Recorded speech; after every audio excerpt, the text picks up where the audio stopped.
Good morning, everybody, and welcome back to Twist Gaming. We are here live at Origins 2019. We had one fantastic sponsor on, and we are continuing our stream with another fantastic sponsor of the show, Z-Man Games.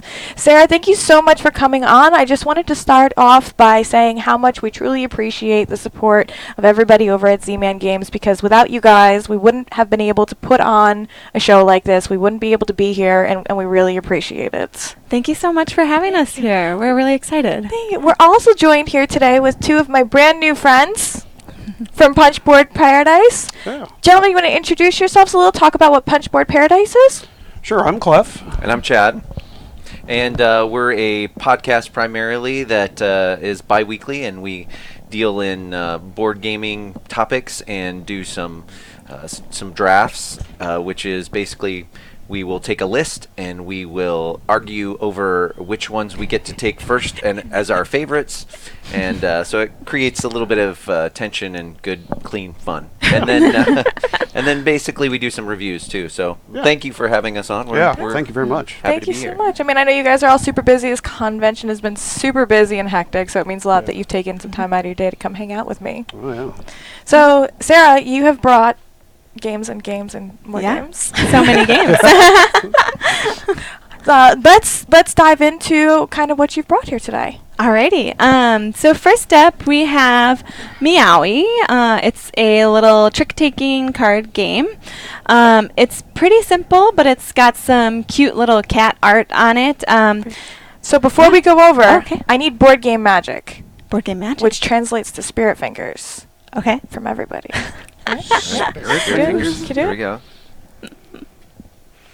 There we go. All right. There's my board game magic. So let's talk about Maui. Alrighty.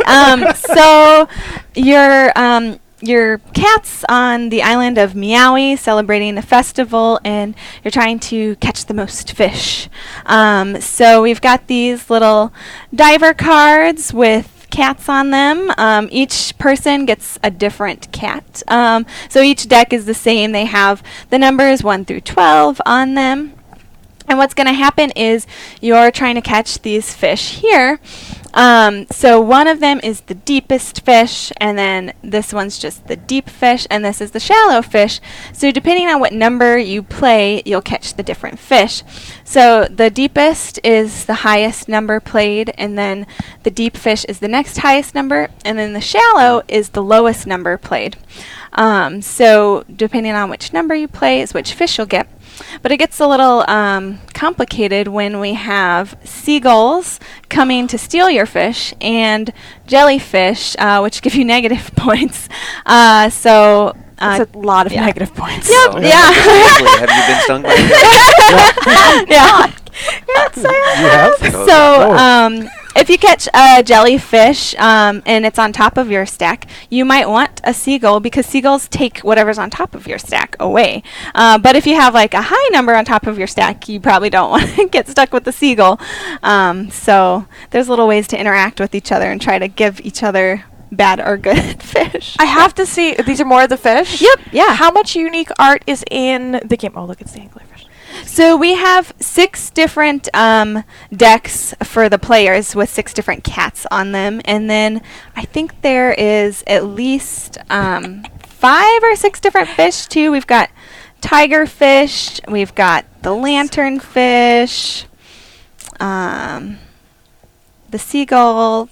Oh, here we go. The big kahuna right here. Oh, how about he's green? Yeah. Okay, so I'm going to show you the Twist Gaming exclusive fish. It's called our transparent fish. Nice. But he is super cool.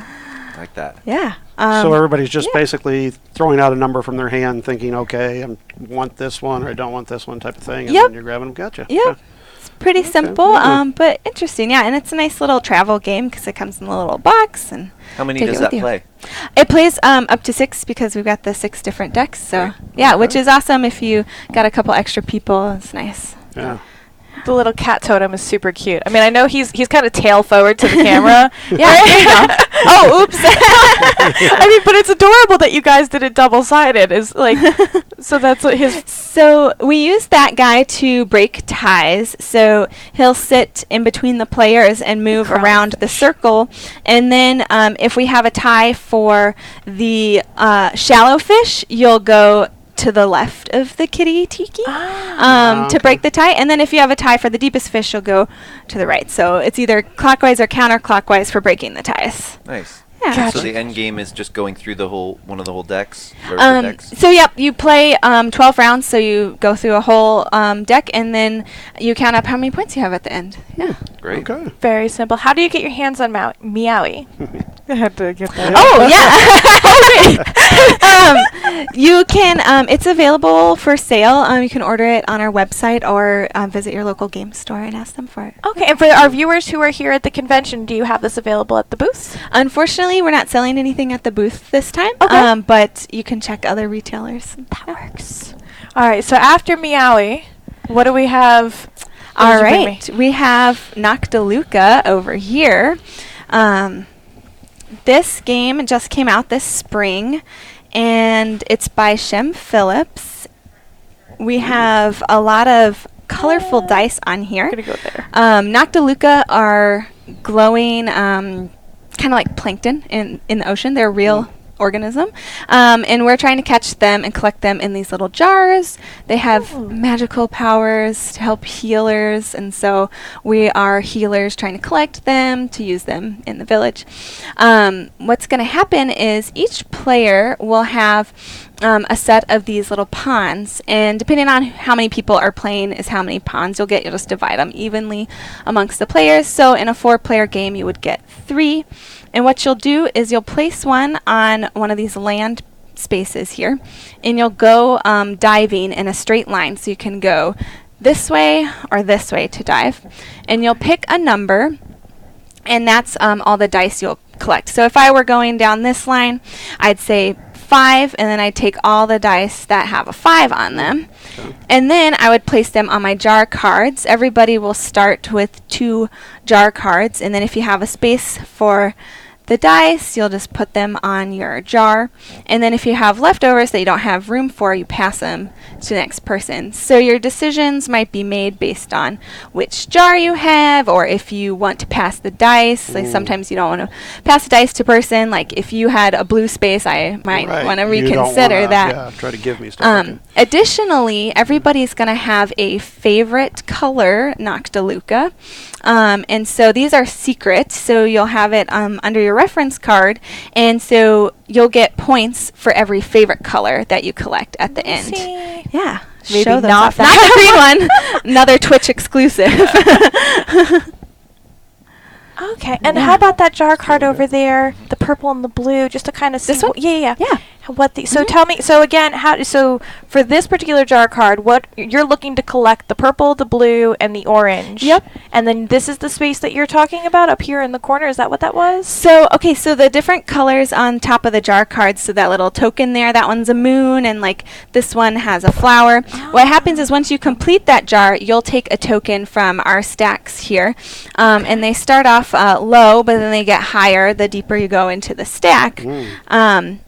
And so you'll get points for those each time you complete a jar. And then, for example, on this red card we just showed, it has a 2 on there, so that's also victory points as well. Oh, so you'll green. get the token. Another translucent one. But If we all slot in, we could look like the Brady Bunch. Yeah, exactly. There you go, right there. Hey. I'm Peter. So basically, now do the numbers as you take them off? Do the numbers matter? Do they still stay like so, 5s? yeah, the numbers don't matter once they're on your jar. Okay. It's just the colors. Okay. So if you mix them up, it doesn't matter anymore. But yeah. Do you reseed the board at some point? So or- yes, so we've got some extra dice over here. What happens is we'll play 2 rounds, and so we'll reseed the board for the second round, and some people will probably still have some jars that are partially filled, so we've got some extra dice to fill in the rest of the board. So yeah.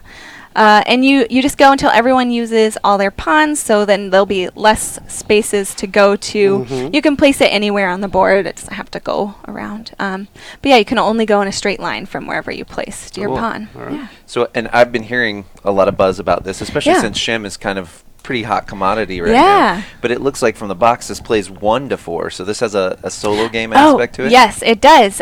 So what happens here is we have a double-sided board. Oh. And Look at you unlocking all of the secrets. I cheated. I looked. so there's numbers on the back side here. We'll just stomp it all. There you go. So we've got numbered sections on here, and we have a big black die in the box that is for the Tempest, which is kind of like a supernatural, like ocean current or something that's trying to keep you from collecting the Noctiluca. So you'll roll that die, and it will choose one of these sections, and that. So the Tempest is going to take all the dice from that section. And we have this token that will go in the middle, and it'll point to which section you're collecting from for the Tempest. So it's collecting from here, and it'll turn. So you'll collect from the different sections. So you'll take your turn as the player, and then you'll roll for the Tempest and collect dice for the Tempest. That's kind of neat. I like that. Sometimes solo games can be kind of really busy and a lot to set up, but that seems really easy to... Yeah. Yeah, like so that. it's mostly the same, and then just a little simple extra thing. Well, it's a little bit of a different game, right? Like, so sometimes I kind of feel the same way you do with like setting it up being complicated, but I also feel sometimes the solo games they're trying to make the same game and force it to be a solo, and this looks like it's almost like a new game. You know, it's not incredibly new, but it was newly designed specifically to satisfy being a solo player with the Tempest concept, with that mechanic. That's really cool. Yeah. Yeah, people have been really into solo modes in games. You can't always get a group together, and so we've been trying to consider it more with each of our new releases. Like Pandemic Fall of Rome has a solo mode too. And I mean, obviously you can play Pandemic like by yourself since it's cooperative, but it is the solo mode is different, so that's nice. Cool. Yeah. That's very, very cool. Yeah, so we've been considering it more in our releases. Yeah. So we're moving a little bit. We've gone to Miaui. And then we stayed in the ocean and we were at Noctiluca. Yep. And now we're speaking of Pandemic. Yeah. I like that for Segue right there. You guys have just come out with Pandemic Rapid Release. Yeah, it's actually not out yet. Oh man, no! It will be out in a week. Not gonna keep secret. So close though. Yeah. So close. So let's move the ocean out of the way here, and we'll go to the sky now. Hey now. So here's the box. Gotcha. Pandemic Rapid Response, we're really excited about this. A lot of people have been asking questions because they're like, is it just a new theme on Pandemic? What is going on here?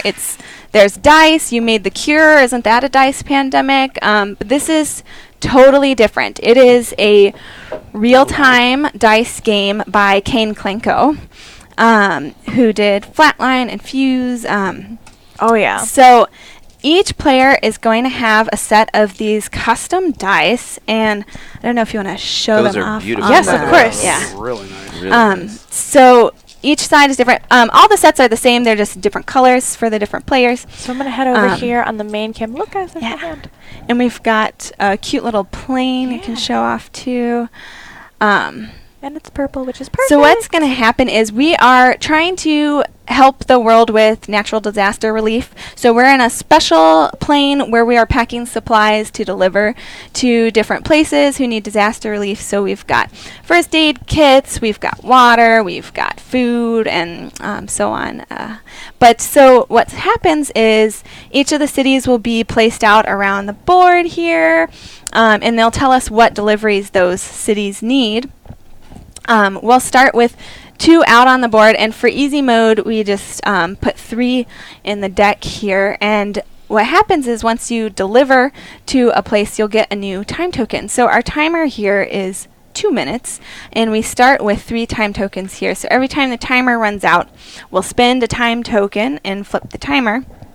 But once we deliver, we'll get more time tokens to help us win the game. with the dice here, we are assigning them to the different bays here. So some of them have groupings, like the food here starts with 1 and then it has a group of 2, another group of 2. You have to place those together in order, so you could place 1 here, maybe someone else comes in that room and places 2 here. And you roll your dice Yahtzee style. You get 2 re-rolls, so you can keep the ones you like, roll the other ones. You spend a die to move from room to room, and you have to be in the room to place the die. But creating the supplies does have a consequence. We are creating waste while we're creating supplies, so we'll have to take these dice off the track and roll them, and then whichever icons have a circle around them, we will move up the waste track. So for example, I rolled 2 circles here, so we'll advance the racetrack. So like good old pandemic, kind of like the outbreak track, once we get to the end of the waste track, we lose the game. If we run out of time, we lose the game. But to win the game, we want to deliver to all the cities in our deck here.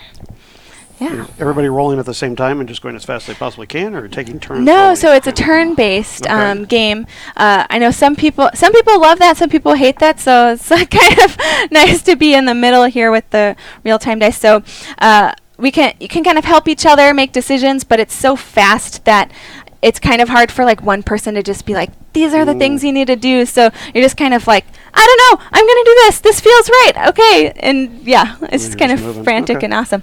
And then these are the little supplies that you're collecting. So you'll put them in the cargo bay here. You get the number of cubes that match on the track when you pull the dice off. Okay. And you put them in the cargo bay. And then once you have enough, you'll need to roll a plane icon to deliver to the city.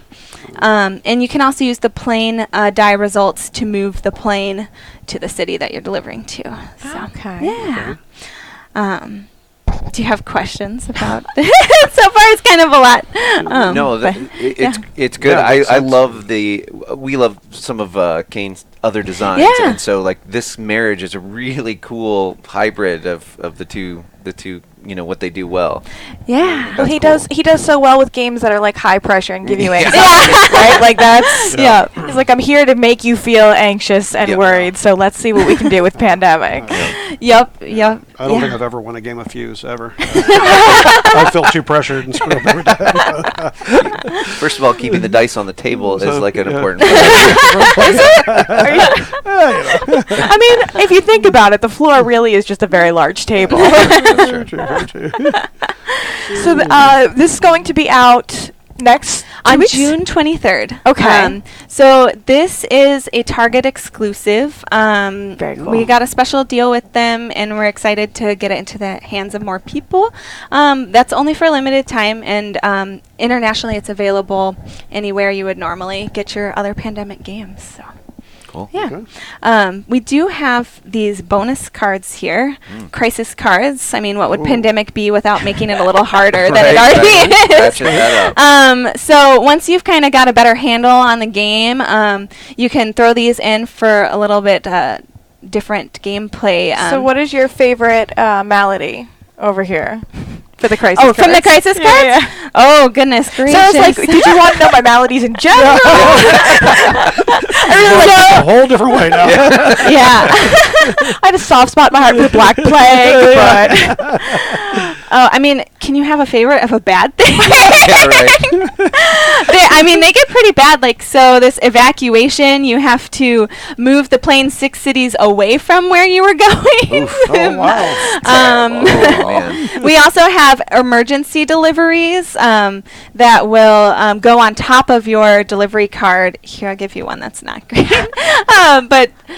So you will put that on top of one of your city cards that's already out, and you have to deliver that before you can make the delivery underneath of Kind of it. like a mandatory quest type of thing. Yep, You have to do yep. before the other. Mhm. Okay. And then there's things that mess with your dice, like this turbulence. We got to put our seatbelts on and use an extra die to move about the plane. this graphic is about as good as the ones in the safety brochures on there. Yeah.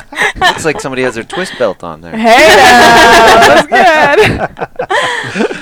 Very cool. So these are little add-ons after you've gotten a feel for what the game is for, just to kind of Just to make it a little bit Yeah. harder, gamier. Okay, gotcha. Yeah. Very cool. Player powers? Yeah. So Ooh, we've got, alright, of course, what good pandemic game would it be without some roll cards? We've got a lot of different characters here, and we decided to give them names and nationalities, give them a little bit more personality than just being the scientist. Right. Yeah. So that's kind of fun, but they all have their own special power. For example, this analyst here, you can re-roll your dice up to 2 additional times.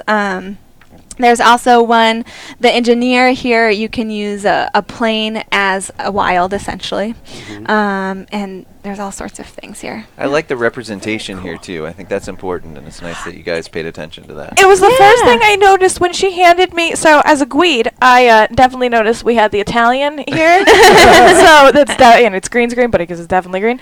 But I also happen to be Irish, and it was really interesting to see the African American woman with the Irish nationality. I loved that it wasn't your stereotypical pale skin, freckles, and red hair. Like that was super cool. Yeah. So do you have, I mean, you've played, yes. Do you have a special power that you like to gravitate towards, or a special... So Raquel here, our supply specialist from Brazil, she can assign dice with ignoring the groupings, which is pretty awesome. Okay. Especially when you're trying to get the syringes here. There's like 3. That's pretty hard to get sometimes. So you can leave one there, and then your friends can come and fill the rest. All right. Yeah. Very cool. And you said this is kind of like Yahtzee style, where you get the 3 rolls. You might have to explain that to Chad. He's never played Yahtzee in his life. All right. It's just a thing. It's just you know. everybody's played Yahtzee. I- How you not? I don't know. Sorry. It escaped me. Yeah. I played King of Tokyo. It's like King of Tokyo I too. played Yep. King of Tokyo. This is an ongoing like- thing. My grandmother never taught me Yahtzee. Okay, you don't have to rub it in. When we go off stream, we'll find Yahtzee. All right. We need to remedy that. Then just can go to rest. That looks really this great. is though. awesome. Yeah, these Yeah. dice are beautiful. Awesome. So, pandemic is not the only hot news. You guys mentioned specifically that you're very interested to see our next guest. Yes. Yeah. Bring that Oh, out. you have it right Head here. over. I do. I Yeah. stole it. You didn't think you were bringing this back. I'm sure this sticker here that means like it's for my booth can easily come off. Won't ruin the box at all. All right, so next up we have Hadara. There you go. Yeah, and this will be coming out soon, maybe in July sometime. Okay. We're waiting on it to arrive from Germany. But yeah, so wow. we've got a modular board here. It's always good when it's live. Yeah, totally. So yeah, these fit together like a little pentagon. So obviously this will be different every time you set up. There you go. Cool. So You what is the gist of Hadara? All right, so it's a civilization building game. So everybody's going to have their own little player board here, and we are going through 3 epics, and we'll be collecting people for a civilization. We want to have the best civilization. We need a little culture. We need a little food. We need a little military. There's 5 different categories here. And you can play up to 5 people, which is nice. To always throw in an extra player every once in a while. But one of the cool things is that literally every card has a different illustration on it. So they're all different people that are coming to your civilization.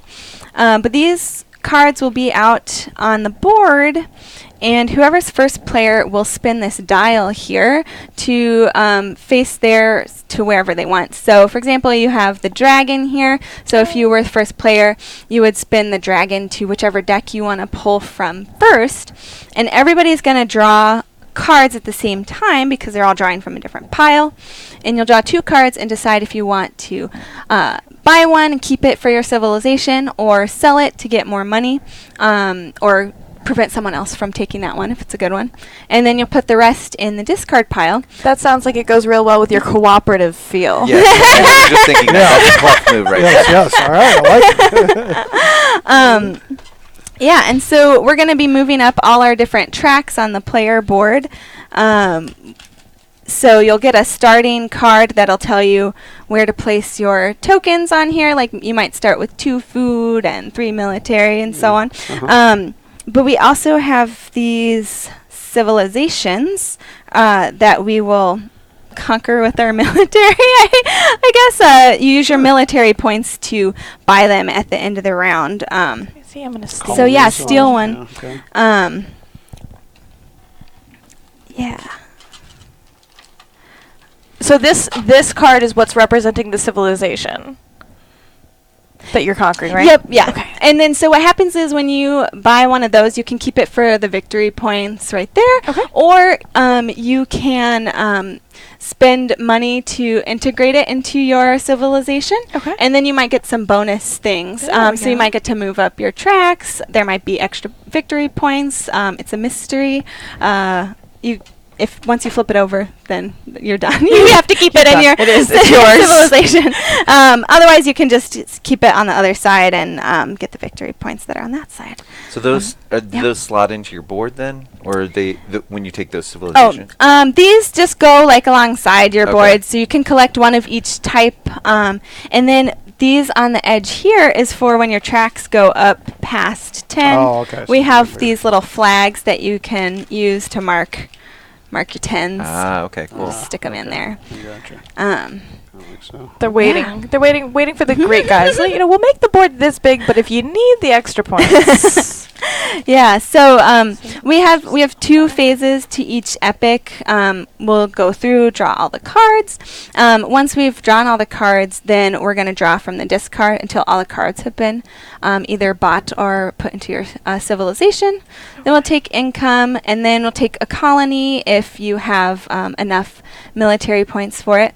And then we can carve a statue, so everybody has these statues here. So if you have enough culture points, then you can put one of your tokens into your statue, and you can either get victory points or get bonus points on your track. So depending on which color you put into your statue, then you'll move your track up. So this is the statue. Yep, and then here's one of the tokens to show them. So that can go. Yep, so if you put your red token in the statue, then you get 2 extra spots on your red track. Okay. Yeah. So- But if you flip it over, it has the victory points there, and so that would just multiply times the victory points. But so you probably wouldn't want to put it on the first one; it's a little lower. But once you get higher up, you might want to throw it in for some bonus points. And it's okay. So and then what was the unique art cards that you were talking about? Is Oh, that all of the cards have unique illustrations on them. So if you want to show some off over there, give you the purple ones for the Twitch. See, on brand. So are these different technologies that are being developed? So the purple cards are the special cards. So Of course they are. so it could be anything. Otherwise, we've got the green is food, so it's probably someone producing food or bringing food to your village. That's really beautiful. The blue ones are culture cards. They might be artists. The yellow ones are money, so it could be gold or banker or something. And the red is military, so it could be a warrior or something. But they've got all different types of cultures on here and all different things. I'll put them Yeah. on. It's green background, Yeah. but I think that'll work with just where it's the background. But I think it's Yeah. really neat to see. Oh, Yeah, that's cool. Nice. Yeah. Invisible cards. Yeah. There you go. But just the various different kinds of cultural representations that have been put into. Because you can see that even from the base, even from outside on the box so for Hadar, that didn't work out so well. That one was not living up. Very Cool. cool. Cool. So this is July-ish? Yeah, July-ish. Okay. So available at Gen Con for sure? Or? Yeah, we should have some available to buy at Gen Con. That's the other thing too about Rapid Response is we will have a limited amount that we can sell at Gen Con.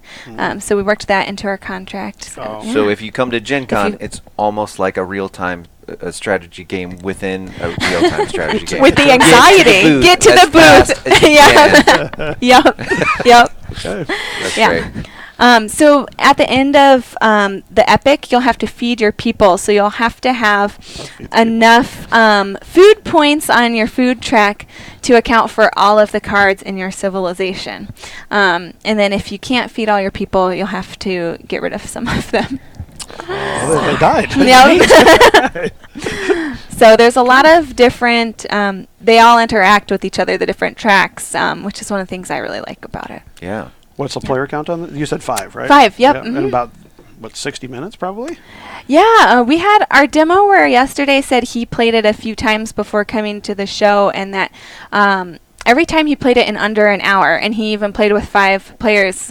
So you can, it's nice because everyone's kind of making their choices at the same time, so there's not a lot of downtime. And that's what I was going to say is that even if somebody else makes the decision on the wheel, you're still engaged because you're going to get something. Yep, Yeah. yep. That's very cool. Yeah. That's an interesting mechanic, yeah. Yeah. Cool. What's the price point look on this? This one Okay. is $60. Okay. Yep, and it's available on our website or local game stores once it comes out, obviously. Yeah. Yeah. Fantastic. So Sarah, so we got to see so many games, but I have to ask, knowing that it's Z-Man Games, do you guys have anything else coming down the pipelines from here? Are these is this what's coming out? Yeah, so at our booth right now, we have, oh my gosh, I'm blanking. We have Choose Your Own Adventure. We had it on demo yesterday because it's nominated for an Origins Award. Congratulations. Is that House of Danger? Is House that of what it- Danger, Okay, yep, yeah. mhm. I'd heard about that. So we will have another one of those coming out. It should be available at Gen Con. And that one will be called War with the Evil Power Master. It's a little bit different from the House of Danger. So in House of Danger, you're going through different chapters. In War with the Evil Power Master, you'll be traveling to different planets. Okay. So you're hunting down the Evil Power Master to stop him from taking over and doing his evil thing. Yeah. All right. Sounds like a pretty good goal. Yeah. Yeah. And then we also have a new edition of Love Letter coming out later this year. So is that how is it different from what's out there then, the love letter? What does it change? So we got all new art for it. We got the same artist who did the art for the new edition of Citadels. Yeah, if you've seen that. And then it plays up to 6 players. We added 2 new characters to it, and then we included some extra cards for scaling up to 6 players, which is nice because I feel like I always want to play with more than 4. I was just gonna say that is a game particular that you're surprised that it's at 4 players Yeah. because Yep. it feels like it should play more. Well, that's great. Yeah, yeah, Fantastic. yeah. Sarah, thank you so much for coming on. Of course. Thanks for having me. Punchboard Paradise, thank you guys so much for coming on. Thanks for Thanks having for us. having This was us. fun. That was awesome. Where can our viewers go now to find out more about all of y'all's news? That was way something. Yeah. Well, you can visit zmangames.com to check out our news or follow us on Facebook, Instagram, Twitter. And then if you want to visit our booth here at Origins, we're booth 735, so come say hi and we'll be around. Yeah. And Punchboard Paradise is on most apps for listening to podcasts, and we have Punchboard Paradise on Facebook, on Twitter we're at Punchboarders, and Punchboard Paradise on Instagram. So Awesome. Thank you guys all very much for coming on. I truly appreciate it. And for our viewers at home, stick around. We'll be right back with some more really great board game coverage live from Origins 2019.